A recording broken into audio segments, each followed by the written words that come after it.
How to install our heavy-duty monitor wall mount. With the stud finder, locate the stud and center the wall mount on the stud at the desired height. Using a bubble level to ensure straightness, mark the center of the mounting holes with a pencil.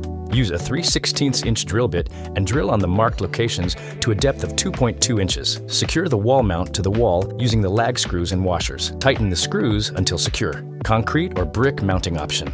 Using a bubble level to ensure straightness, hold the wall mount to the desired location on the wall and mark the center of the mounting holes with a pencil.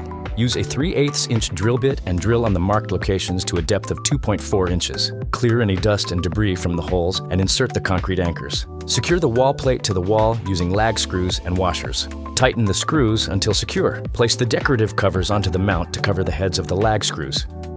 Insert the mount arm into the wall mount, then partially tighten the set screw so that the arm cannot be removed from the joint.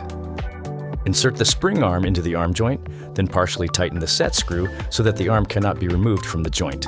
Connect the VESA head to the end of the spring arm using the VESA connector washer and the VESA connector bolt as shown. Tighten until secure using the hex wrench.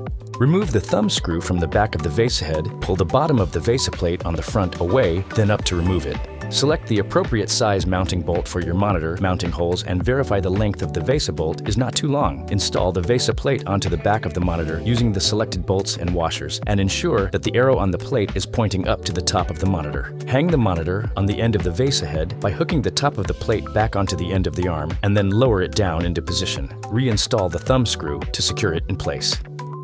If necessary, adjust the gas spring tension to balance your monitors. Position the monitor horizontally if it drops, increase tension if it rises, decrease tension. To adjust, lift the arm to access the tension bolt and use the provided hex wrench. Rotate counterclockwise or to the plus sign for heavier monitors, or clockwise to the minus sign for lighter ones until the arm stays in place. If necessary, adjust the monitor tilt using the side bolt. If the monitor droops or won't hold its angle, tighten the bolt. Remove the cable management covers from the underside of the mount arms, sliding the covers forward toward the VESA plate, then away from the arm. Run any cables beneath, then reinstall the cable covers.